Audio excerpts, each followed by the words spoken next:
Anime begins in Japan with an orphan boy named Kazuya.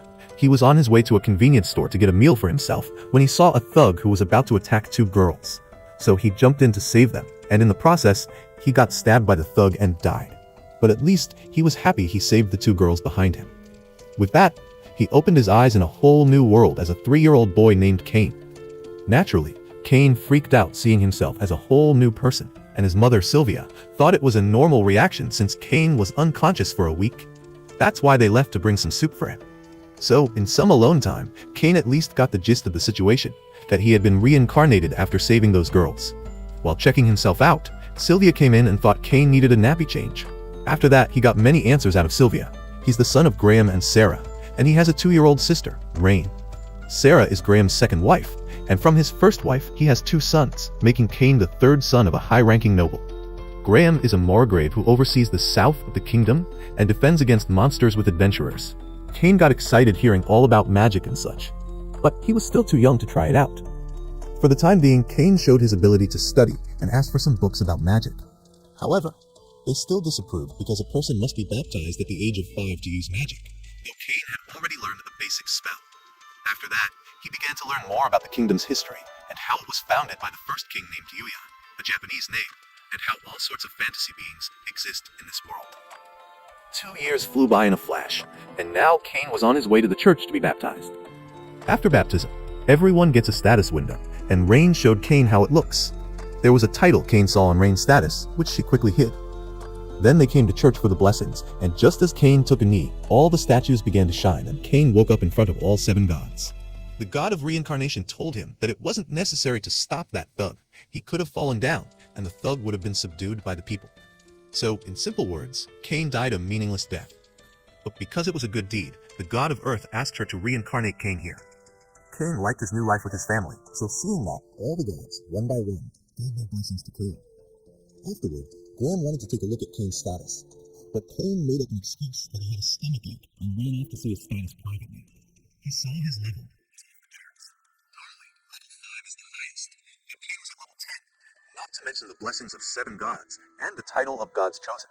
At least the god of creation gave him a camouflage skill with which he hid all his titles. But he forgot to hide his magic power, the item box, and the judgment skill, which is also overpowered. That's why Graham asked his butler and Sylvia to never speak of this to anyone else. That sums it up for today's ruckus, and Cain saw a summoning book in his room and decided to give it a try. He successfully summoned a monster in his backyard, but Rain and Parma got caught up in it. Cain jumped in and saved them from the monster, but he took some damage. Nothing too serious. He asked Rain to hide this from their parents. Time flew by, and Cain turned 5 years old and decided to become an adventurer. Graham made arrangements to call some tutors for Cain's training. In his excitement to meet them, Cain jumped out of the window and fell on his teacher. She thought Cain needed nursing, but that was a misunderstanding. Millie and Na were both D-rank adventurers who took Cain to the training grounds. They were shocked by Cain's swordsmanship skill. Millie challenged Cain herself and quickly got tired.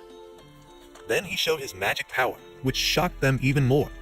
Na and Millie were confused because the kid had blessings from both the god of magic and the god of swordsmanship, plus the item box. They didn't know what to teach him, so they asked Graham for permission to leave the mansion. Otherwise, Cain might accidentally destroy it. After getting to a safe distance, Cain unleashed his mini fire spell, which wasn't mini at all, leaving the girls speechless. Millie and Na thought Cain should be tired after casting such a big spell, but Cain still had enough MP to cast more. Suddenly, a fanged rabbit attacked them, and Cain killed it with wind bullets. It was his first kill, so he excitedly showed it to his family. Nina used a search spell to locate more monsters, and Cain copied the spell just by seeing her cast it. They killed more monsters, but when Cain tried to follow one, Millie stopped him, warning that the forest is filled with strong monsters and that monster outbreaks happen every few decades. The next day, Cain went to the Adventurers Guild with Millie and Nina to get more info on the monsters. There, he saw a cute dog girl receptionist who found Cain adorable. Sadly, some goons came in and started molesting Na and Millie. Cain stepped in, beat the heck out of them, and threw all the trash out. Na was glad nothing happened to Cain. As time passed, Millie and Na's contract to train Cain was coming to an end. As a parting gift, Cain hunted down a dragon and an ogre to create a magic bag for them. But a soldier saw the destruction and thought a monster outbreak was happening, warning the whole town. All the troops followed Graham's lead to save the town, but when Graham arrived at the scene, he saw a handkerchief with his household emblem.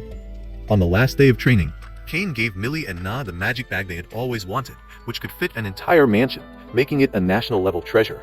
However, Cain had installed a security system that only the three of them could use, making it even more precious. Still, Millie and Na were happy to receive it. With that, they went their separate ways.